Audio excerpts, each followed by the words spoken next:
Hi, welcome to James Miller Lifeology, where you learn to simplify and transform your spirit, mind, and body. My name is James Miller. I'm a licensed psychotherapist and a composer. Thank you so much for tuning in today. Let's get started. I wanted to take just a quick moment to thank you all who continually support and listen to James Miller Lifeology. I have been so blessed and honored by your continual support. I wanted to make sure that you don't miss out on anything exciting that's happening over here. So make sure you sign up for my free newsletter at jamesmillerlifeology.com.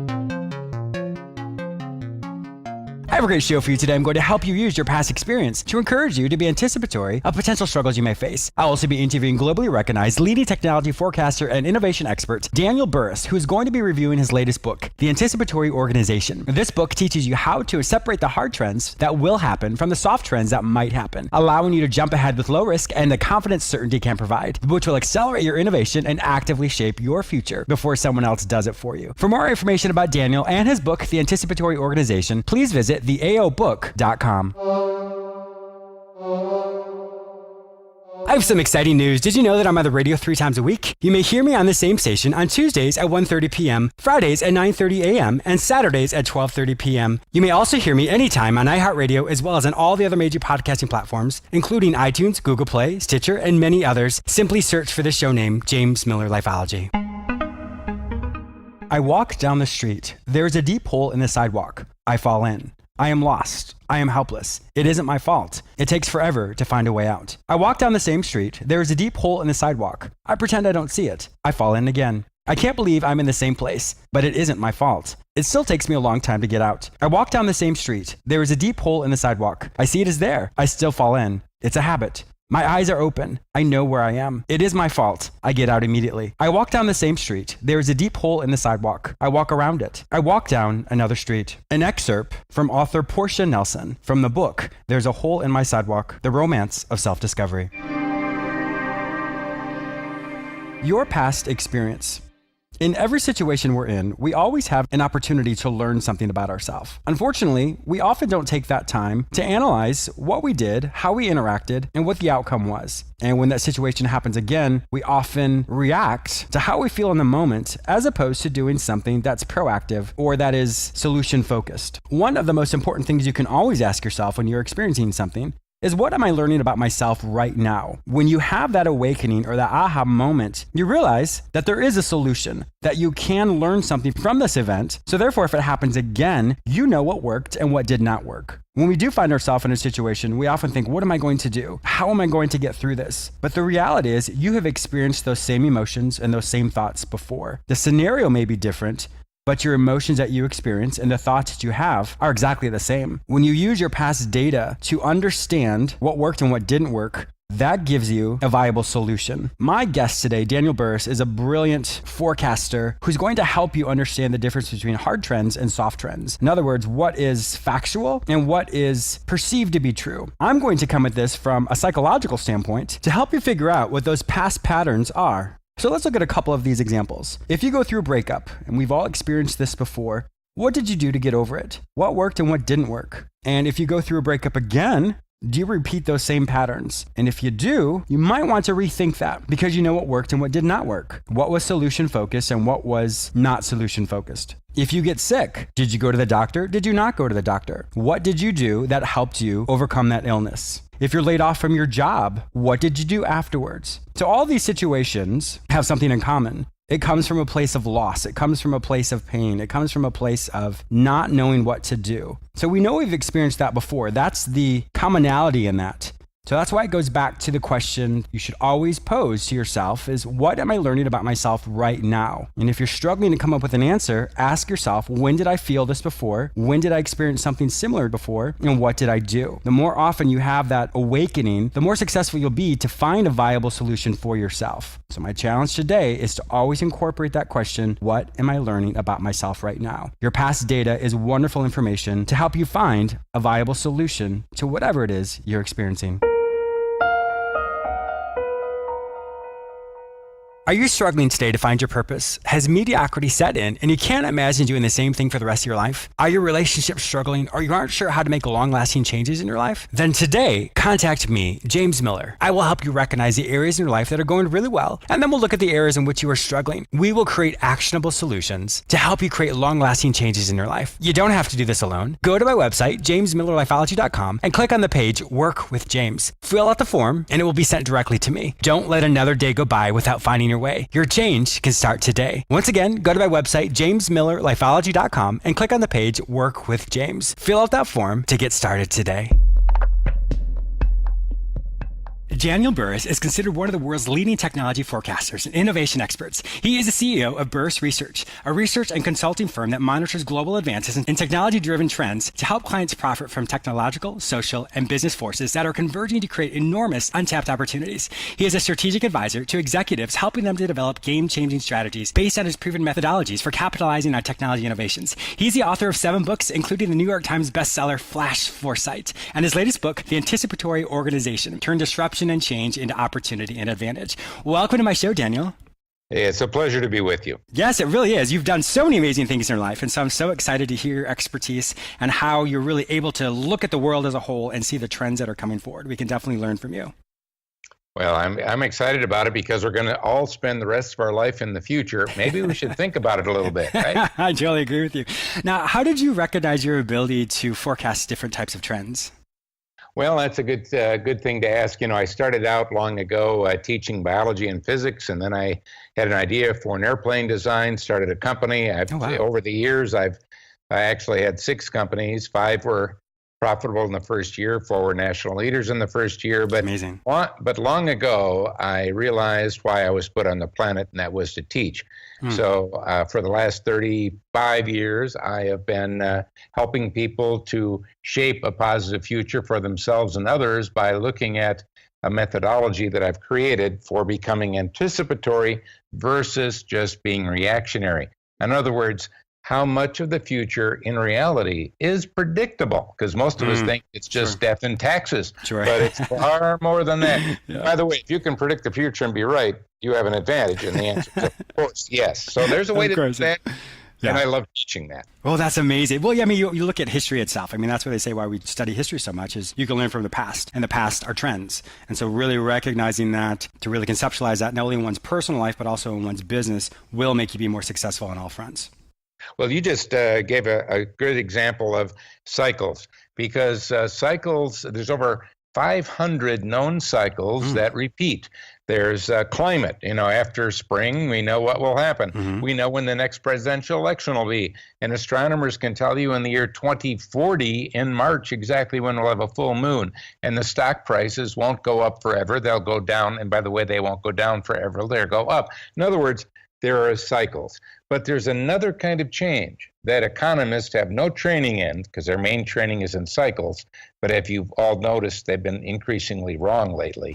And that's what I call that kind of change is linear, in that it's one way / exponential, in that it's growing quickly. Once you get a smartphone, you're not going back to a dumb phone. That's not a cycle. Once the people in China park their bicycle and get a car, that's one way. They're not going to go back to the bike. So there is a way to not just use cyclical change, but to also use linear exponential change to accurately see the disruptions and the opportunities that lie ahead. And that's why I'm excited to be on the show. There's a way to teach that. That is absolutely amazing. I'm really looking forward to hearing that as well. I think, for someone like myself, hearing this and really recognizing that those trends itself, or just looking at where the baseline was once, and then now it's been raised, kind of raising that bar and our own expectations with that. I'm glad to hear that that is actionable. Or in other words, that is something we can really hold on to say, well, if I know that I went from one area, now I'm in a different area, now I know I'm not going to go back to that. So that's a good confidence booster as well, to have that awareness in the forefront of our mind. Well, you mentioned confidence booster, and let me just really zoom in on that right away. And that is, again, this is based on 30-something years of research. There's actually 2 types of trends, because there's no shortage of trends. Sure. The problem is which ones are going to happen. So this is a way for you to learn how to separate the wheat from the chaff. One type of trend of the 2 is hard trends. Those are based on future facts. They will happen. In other words, after 4G and 5G wireless, is that it? And no, we're going to get 6G and 7G. Yeah. And is the cloud getting full? No, we're going to put far more in the cloud, and so on. So there is hard trends, and then there are soft trends. Soft trends are based on assumptions, not future facts. And that there are theories. Yes. For example, and let's make this really concrete now. And that is, I was just speaking at a large conference of CEOs from hospitals and other healthcare areas in the United States. And they all assumed that healthcare costs will continue to rise. Now, they were treating that as a future fact. Therefore, they weren't trying to change it. But see, it's actually an assumption. The beautiful thing about a soft trend is if you don't like it, you can change it. Let me give you a quick example of how. For example, we could use a technology called blockchain right now to bring transparency and trust to the healthcare ecosystem, and that would flush billions of dollars of waste out of the system. We could use technology that exists today to not just change, but transform how hospitals do purchasing, logistics, and supply chain and flush billions of dollars of waste, not millions, billions of waste. In other words, if we assume that that's an unchangeable thing, then we just try to live with it. Healthcare reform was really just health payment reform. How are we going to pay for that mess? Instead of, no, how do we change that so it isn't a mess? Just like obesity, there is a trend of over 15 years that we're all getting more obese. And that trend line is going up, up, up. They just looked, the U.S. just did a study for 2025 of how many obese people will have, and by the way, it didn't look good. And the reason they did that was to figure out how we're going to pay for the mess. But in reality, that's not a hard trend. That's a soft trend. We could change that. Let me tell you how. For example, there's a company called Manpower. 2 years ago, they decided to change that soft trend, not for the world, but for their company. They gave everybody Fitbits. They have weekly and monthly competition with prizes. And over the last 2 years, they have had people, large numbers of people, lower their cholesterol, lower their blood pressure, get off of a lot of drugs they were on, less sick days, more in days, lowered their health care costs. In other words, you know what? The rest of the world can get fat, but they're not going to. You see, you can shape the future with soft trends, because if you don't like them, you can change it. I love this. I really like this. How does a person differentiate between a hard trend and a soft trend? For example, the hospital that you were just speaking about, why were they struggling? Not specifically them, but people in general. Why do they struggle between what is a hard trend and a soft trend? Very good. Well, first of all, let's go into what hard trends are. It's not that difficult. There's 3 categories of hard trends. Very quickly. One is demographics. For example, in this country, there's 78 million baby boomers. Hard trends are going to get older. And as they get older, we can predict all kinds of things as well as see opportunities. Let me show you how you can get an opportunity that doesn't exist today out of it. And that is, let's say, let's you and I create a smartwatch for seniors. For seniors, 80-year-old and older. And you would say, well, they're not going to buy a smartwatch. And I would say, well, of course they're not. You're going to buy it for them. And why would you want them to wear it? Because one of the things that all the smartwatches have, as well as smartphones, is a little chip that is an accelerometer. It senses motion. So if 90-year-old grandma's watch rapidly moves 4 feet, what happened to grandma? Well, she fell. Yeah. Well, does grandma need to know that? No, she's on the floor. You need to know it if it's your grandma. And let's say grandpa forgets when he takes walks. He's getting a little dementia, and he's forgetting how to get home. All he's got to do is ask his watch, how do I get home? And it says, walk a block to the right and go right. In other words, now I could give you much more. Sure. I get it. But the point is, there is no smartwatch for seniors right now. Now, based on just the few things I gave you on that, are we going to get one or not? And the answer is yes. Why?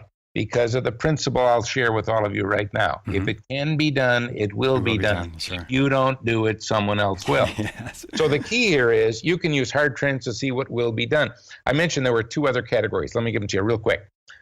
One is government regulation. The other is technology. Do we have time to cover one of those right now? Yes, we have a few minutes, sure. Okay, let me do a quick one on government regulations, because I bet that would surprise people. When we get a new regulation, most of us look at all the things we don't like, and the list is endless. You never go from there. But instead, one of the principles I teach in my new book, The Anticipatory Organization, is do the opposite. So instead of looking at what you don't like, look at what you do like, because it's a law. There's opportunity. Here's the example. In California, there were over 1,000 laws passed last year in January. And one of those laws said every kindergartner and first grader within 3 years, by law, half their reading has to be nonfiction. You got 3 years to do it. Now, when you hear that, you might say, well, why are they doing that? That's stupid, and you get all upset. But a 28-year-old school teacher in San Diego made 3 phone calls. She called the San Diego School District, the San Francisco School District, the Los Angeles School District, and said, look, you got 3 years to get that law and to abide by it. If I supplied those nonfiction books, would you be interested? And they said, yeah, we didn't know how we're going to do that. Wow. In other words, they underwrote her company, became guaranteed customers, and she didn't have to go on to Shark Tank. So it really is like, if I can stop you for 1 second. So it's really looking how to ride that trend, if you will. And I hate to use that word, the trend, because that's how I see what you're talking about. But learning how to just get in front of that. Obviously, when these things happen, I know you basically just said this, but I'm kind of reformulating it for my own self. The whole thing with Lifeology is looking at the positive things in one's life, or the healthy things in one's life. When you have that reframe, because we all have doom and gloom in our life, we all get overwhelmed in situations.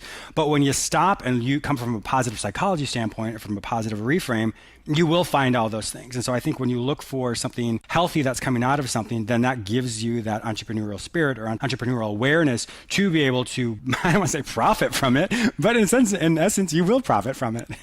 Well, yes. And to put this into to relate this to what you were just saying, what comes from hard trends, since those are based on future facts, is certainty. And when you have certainty, you have the confidence to make a bold move. So when you are uncertain, you don't know where to go. And right now, the world is filled with uncertainty. And I'm saying personal strategies as well as business strategies based on uncertainty have high risk. However, personal strategies and business strategies based on certainty have low risk and high reward. So instead of looking at all the things you're uncertain about, do the opposite. Why don't you look at all the things you're certain about? You'll amaze yourself at what you can see and do. Wow. I really like this. I like how you take it, obviously, from an organizational standpoint, but also just relating it to a personal standpoint. For example, the hard trend is we are going to get older. Hard trend is more regulations. More regulations, exactly. So with that, looking at, okay, once again, how can I jump in front of that? How can I take advantage of that? How can I capitalize on that? How can I monetize that? So I really like to hear this because you differentiate between that, and then we'll switch over into what a soft trend is, but coming from a place of proactivity instead of a place of reactivity, obviously is going to have a greater return on one's investment. Absolutely. Most of the problems that you're going to have a year or 2 or 3 from now, most of those you could see right now and pre-solve, or you could just go ahead and have them. You see, part of being anticipatory versus reactionary is learning how to predict and pre-solve future problems so you don't have them in the first place. And since change is accelerating, not slowing down, if all you do is react to problems, you're going to be an unhappy camper on this planet. Sure. But if you can start getting a handle, let's face it, most of us, we've all said, I knew that was going to happen. And I would say, well, so why did you let it? Yeah, that's very true. I'm sure my listeners right now are like, yes, I can totally identify with what he's saying. Yeah, it's true. It's a great point. Why did we let it happen then if we knew it was going to happen? One other, if we can, very important concept that ties into the Lifeology subject, and that is future view. It's a very powerful subject. How your kids, how your family, how we all view the future to a great extent shapes how we act in the present. For example, right now there are people that are selling Apple. There's people that are buying Apple shares. Right now people are buying Bitcoin. Some people are selling Bitcoin. What's the difference? Their future view of those subjects. Sure. So here's the point. How you view the future shapes how you act. And by the way, how you act will shape your future. Your future view will determine the future you. And I think our future view is based on a rear view mirror view of the future, not a windshield view. Yes. When you blow away the fog and see the amazing opportunity for you to do things that were impossible just a couple of years ago, all of a sudden you have a pathway to elevate your future view, which will indeed elevate the future you. Wow, I love how that's so symbiotic in the sense of what we perceive and the direction we think our future is going to go. It's almost like a self-fulfilling prophecy. We become that. We put ourselves in that lane and move ourselves towards that. So looking at the aspect of when a person can differentiate or quantify or measure between what does it feel to be reactive and what does it feel to be proactive. You may be doing the same exact thing, but it comes from a place of which direction you're going to go. The behavior may be the same, but your motivation for why you do it is going to be different. And as you have that stronger feeling of being proactive or anticipatory, then that is going to, once again, lead you closer and closer and closer to whatever future you think. So I love to hear how this is very relevant, not only in people's personal lives, but also, of course, how it really can connect with one's business or one as an entrepreneur and different roles that we all play in life as well. Well, let's even tie this future view concept into business. So let's say that you are a CEO of a large chain of brick and mortar retail outlets all over the country. If your future view of brick and mortar retail is, boy, the good old days are behind us, you might close 175 stores. By the way, Sears is doing that right now. However, if your future view of brick and mortar retail is actually the good old days of retail are ahead of us, they just don't look like the days behind us, you might buy Whole Foods. You see, Sure. you might open up 100 bookstores, which, by the way, Amazon is doing. Now, let's take those different future views. The CEO who saw brick and mortar retail is diminishing and is closing all those stores, both that CEO and all of his employees, they're going to experience a different future than the ones that are opening all the stores and seeing prosperity and growth. You see, your future view will determine the future you, whether you're a business or a person. It's that powerful. Wow. I really love to hear this juxtaposition or this compare and contrast of, like we said, the anticipatory or the reactionary part of it. I mean, I think even in my own life, as I'm listening to this right now, I'm very, very excited about this, Daniel. So thank you so much for sharing this with us.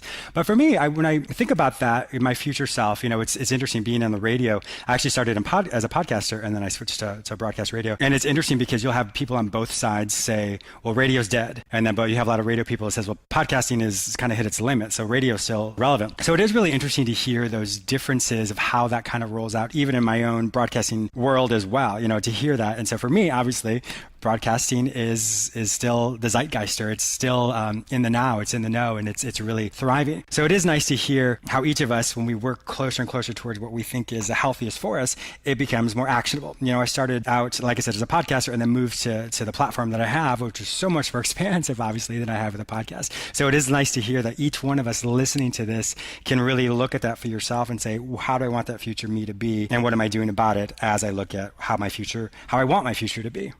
Sure. A couple of years back, I was speaking to all the owners of all the radio stations, and they were really worried about radio being dead. And I said, no. If you think of a radio as a physical, tangible device, well, then you're thinking of it with a rear-view mirror view. Yes. But if you think of it as audio-sponsored content, all of a sudden, you can say, well, I can embed it in any device. I can embed it in my phone. I can embed it in my car. I can embed it into anything, because it is really about audio. And by the way, audio has a great future in a world where there's all this video. Yes. Why? Because if I am walking and I want to not fall or walk into a lake, I can be listening to a book or to you. But if I'm looking down at a screen, well, we've already seen the funny YouTubes of people doing that. That is audio has a great future. Well, even when you're saying that, I mean, you link the two from podcast into broadcast to radio. I mean, it's essentially the same thing. It's just different avenues of how to get there. So, you look at it from a conceptual standpoint, it literally is the same thing. It's just how you hear it and where you hear it. Exactly. So, one of the things that you mentioned several times was the word proactive. Let me give you a new phrase, a better phrase on that. Proactive is defined as taking positive action now. But how do you know it's positive? Well, you have to wait and see. I don't like the odds. So here's what being anticipatory is. I want you to be preactive to future known events. And because, again, it's going to happen anyway. And I mentioned we had regulation as one, we had demographics as another, the third is technology. So, we know so much about the technical future and where it's going. The key here is, as a matter of fact, you even mentioned, things like let's say, Blockbuster versus the others. Back in my 1993 book, Technotrends, I had a little section in there saying Blockbuster is busted. And if you read underneath it, you'll hear me describing Netflix, although in streaming, although, of course, I didn't know what they would call it.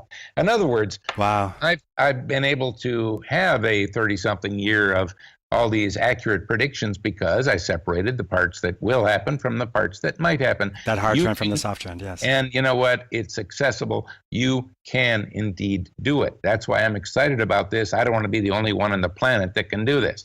Yes, well, I'm so excited to get this out to my listeners as well because I always have different type of experts like you and people come on the show, but I haven't heard anything like this before, which the way my mind works, I find it's very actionable, very doable, very exciting, very inspiring. So I can't wait, like I said, to get this out to my listeners as well, to have them be able to be just as inspired as I am about this. So Daniel, it has been an absolute pleasure having you on my show today. If my listeners would like to find out more information about you, about all your amazing books, and of course the one we're talking about today, the Anticipatory Organization, Turn Disruption and Change into Opportunity and Advantage, where will they find all this information online? Well, first of all, you can go to Burrus, BURRUS.com, and get all kinds of resources. But I'm going to do something special for you right now. I'm going to give every one of your listeners a hardcover copy of the book for free. Wow. Thank you. All they have to do is go to theaobook.com, theaobook.com. And for a couple of bucks for shipping, and I'm not making money on that, sure. I'm going to give you a hardcover copy of the book. I believe in it that much. So there you go. I've taken away your barrier. You don't even have to buy it. You can just get it. Wonderful. I am so blown away by that. Thank you so much for your generosity. We really appreciate that. Daniel Burrus, thank you once again for being an exceptional guest on my show today. I really appreciate your time. It was my pleasure. Thank you. I also want to thank you, the listener, for tuning in today. Please subscribe to this radio show through whichever portal you joined with us today, or please go to my website where you may sign up for my free newsletter, watch my YouTube episodes, read the articles I've written specifically for you, or you may enroll in the Lifeology Academy where you can take self-directed courses which will help you simplify and transform your spirit, mind, and body. If you'd like to personally work with me, be a guest on, or advertise on this show, simply visit jamesmillerlifeology.com. Be sure to follow me on all social media platforms under the name James Miller Lifeology, except for Twitter, which is James M. Lifeology. Once again, thank you so much for your support, and I'll talk to you soon.